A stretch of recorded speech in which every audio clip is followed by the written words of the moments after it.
दरोगा पढ़ाई लिखाई में कहीं ध्यान नहीं है। आज के बाद घर ले निकलबे तू हाथ गोला तोड़ के बैठा दूं तो अब वो देखत नहीं है, सब जन खेल खेल के कत्का आगे बढ़ गए। हाय यह सचिन तेंदुलकर खेल खेल के साले क्रिकेट के भगवान बन गए। अगर इसने तुहर मंजी से सोच के माँ बाप विराट कोहली घर में बैठा के रखे रहतीस ना तो बेचारा भी चाट के ठेला में प्लेयर धुआत रहतीस। तुहर मंजी से पुराना सोच के वजह से ना वो हमन आगे नहीं बढ़ सकत हन। हाँ नहीं बने कहा थे अगर ओकर खेले के माने खेलन देना हो, जब खेली छत्तीसगढ़ है तब बड़ी छत्तीसगढ़ हो। बात तो सही है। दरोगा सट्टा खेल ही वो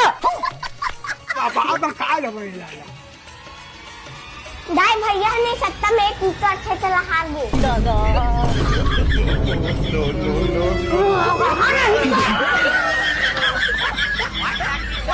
सारा कागज फोन आवत रहे।